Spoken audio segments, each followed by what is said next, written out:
E o ex-prefeito de Rondonópolis, o deputado federal Adilton Sacchetti, do PRB, anunciou que pode disputar as eleições deste ano em busca a uma vaga no Senado. E é para falar sobre a sucessão estadual, as disputas aí para o governo do Estado, para o Senado da República, que nós vamos conversar agora aqui no Jornal do Meio-Dia com o deputado federal Adilton Sacchetti. Boa tarde, deputado. Boa tarde, Lúcio. Boa tarde, telespectador. Deputado, o senhor faz parte também daquele grupo de aliados que agora são ex-aliados do governador Pedro Táxi. Eu gostaria de perguntar para o senhor, para começar a entrevista, o seguinte: por que é que os aliados decidiram se afastar do atual governador? O que é que aconteceu? Uma série de fatores que ao longo do tempo foi nos afastando. Não foi hoje que a gente determinou o afastamento. Quando começou o governo, já algumas vezes eu dizia ao governador: não faça-nos sentir como o arco de barril, aquela coisa que fica por fora só segurando o barril. E foram uma série de ações e de atitudes que foram nos afastando. Ações administrativas, ações de atitude, de relacionamento, que levaram a essa situação. O que ele chegou a dizer é o seguinte, de que esses aliados se afastaram porque eles tentaram mandar no governo e ele não aceitou isso. Procede essa crítica? Eu acho que não. Eu nunca tentei mandar no governo, eu tentei dar sugestões. Mas o problema, as sugestões nunca foram aceitas, nunca se discutiu, então, em grupo, o que nós vamos fazer dentro do governo que nós acabamos de eleger, vamos dizer, há 4 anos atrás. Nós trabalhamos para a eleição do governador, nós ajudamos ele a se eleger e não fomos ouvidos para fazer a gestão. O governador é ele que decide, não há outra maneira de ser. Quem ganha a eleição tem o direito de governar, mas deve ouvir quem ajudou a ganhar a eleição. E isso que levou ao afastamento de todos. Deputado, muitos ex-aliados já falaram da questão do relacionamento político que o governador não tem, mas o senhor tocou no ponto administrativo. Onde o governo do Estado, o governador Pedro Táxi, mais pecou nessa administração de quase 4 anos? O fato da relação do afastamento começa a mostrar que teve um problema. Tá? E aqui eu quero abrir um parênteses. Se falou que teve gente que foram pedir coisas que não eram republicanas. Eu gostaria que citassem esses nomes, porque eu não acredito que eu nunca pedi nada e que esses companheiros que se afastaram tenham pedido alguma coisa não republicana. Eu acho que isso tem que ficar claro, não dá para esperar chegar a eleição para ser colocado isso.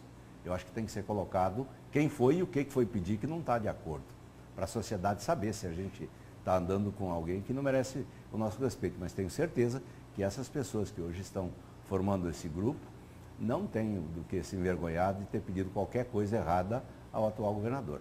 Pois bem, na parte administrativa, nós tínhamos uma expectativa de uma alteração do que vinha anteriormente. Um desgoverno, como teve no governador anterior, teve problemas que toda a sociedade sabe, não precisa ficar repetindo aqui.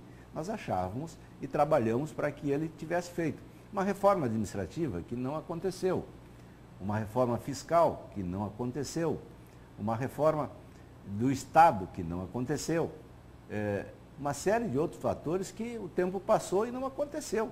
Teve sim aumento de impostos, como FETAB 2, e nós não vimos esse resultado, porque quando ele assumiu, havia recursos em conta corrente para fazer as obras de infraestrutura que estavam programadas, tinha licitação feita, tinha recurso no caixa, tinha uma série de fatores que davam a condição de o Estado ter andado melhor. Então, falhou sim nessa questão de gestão. Não ouviu os companheiros, ouviu talvez pessoas que não tinham a devida vivência política, não conheciam de como funcionava a máquina pública e com isso deixou a desejar no sentido de ajustar o que o Estado precisava ser ajustado. Deputado, recentemente aí um grupo de 9 partidos se reuniu e está sendo preparado aí uma espécie de um projeto alternativo. Tem até um documento que tem a previsão aí de ser lançado na semana que vem, que na imprensa aí já saiu um título, né? É a Carta por Mato Grosso. Que documento é esse? Esses títulos, essas nominações são questão do período político que nós estamos vivendo. Mas é uma linha mestra do que a gente pensa do Estado, o que a gente quer para o Estado, que forma que a gente vê o Estado. Eu acho que todo cidadão no período político agora vai discutir que Estado que ele quer, como é que ele quer o Estado, o tamanho, a forma de agir do Estado, o que ele é, que tem que ser prioridade dentro do Estado. Tudo isso... E esse é um documento para ser discutido pela sociedade. Pela sociedade como um todo. Esse grupo primeiro apresenta e a sociedade vai discutir. Eu acho que esse período agora é de discussão. Não tem que ter medo de se posicionar nesse momento. É hora da gente cobrar, sim, de quem está no governo. E daqueles que pleiteiam buscar seu espaço no governo, qual o compromisso que ele vai ter? Não dá mais para imaginar a política só como discurso. É criticar o que está errado e, mas, do outro lado, sugerir os caminhos. Como fazer. Não adianta só tecer crítica ao que está, se não sugerir como fazer lá na frente, porque senão vira só um jogo de interesse individual. E esse grupo não é de interesse individual. Nós temos interesse e temos compromisso com o nosso Estado. Eu vivo nesse Estado aqui, eu tenho a minha vida aqui, eu vim para cá com 30 anos, não tinha nem 30 anos não, tinha 26, 27 anos quando vim para cá, acreditando que aqui eu iria fazer minha vida, que aqui eu iria criar meus filhos, que aqui eu iria ficar também, ser enterrado um dia. Meus netos estão aí. Então quero compromisso com o Estado, quero um Estado melhor, quero um Estado que seja justo e dê oportunidade. Não acredito num Estado paternalista, acredito num Estado que dê oportunidade, que invista sim naquilo que é prioritário para a sociedade, mas que dê oportunidade para que a sociedade avance com seus méritos e não fique sempre na dependência de um político, de um arranjo, de um favor político, de uma quebração de galho de alguém para poder sobreviver. Deputado, o senhor acredita que faltou esse esforço coletivo antes, até mesmo antes dessa crise se instalar no Estado, tanto a crise econômica quanto a própria crise na saúde que a gente vive hoje? Olha, esse é um problema.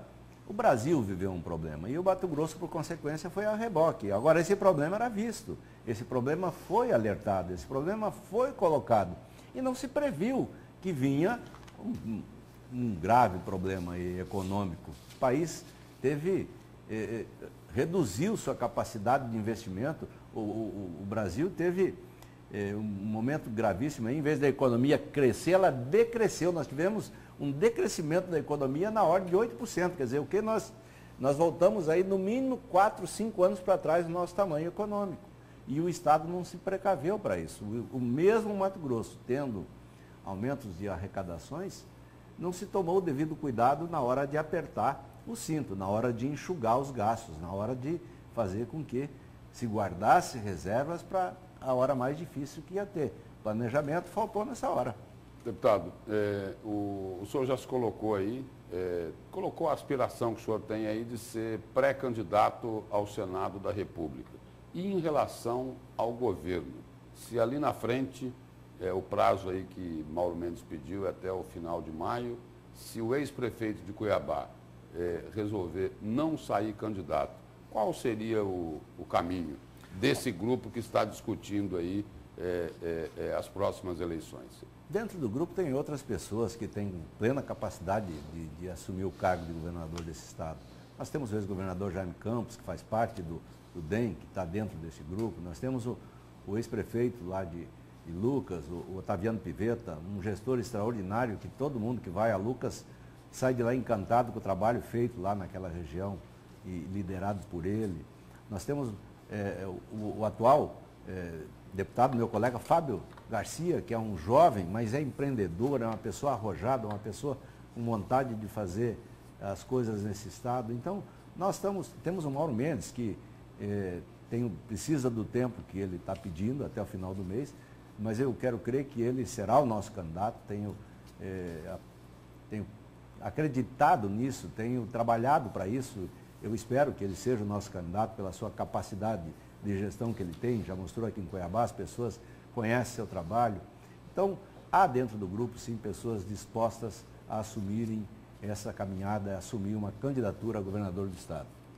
Deputado, só para encerrar, de 0 a 10, o senhor que conversa bastante com o ex-prefeito Mauro Mendes, nessa escala aí, para ele sair candidato, qual seria o número aí? Lúcio, não é questão de escala de número ou de dados. O Mauro, todos sabem a vida do Mauro. O Mauro está trabalhando para arrumar a sua vida privada. Arrumando sua vida privada, ele será o nosso candidato a governador. Essa é a única pendência. É a única pendência. É a única situação que tem, não é nem pendência. É a situação real que tem. E todos sabem da vida do Mauro. Não tem que esconder, não tem como negar que ele passou por uma dificuldade, que está arrumando sua empresa e que ele precisa arrumar isso para poder se dispor a ser o nosso candidato. Deputado, obrigado pela presença e pelas informações aqui no Jornal do Meio-Dia. De nada, obrigado pela oportunidade.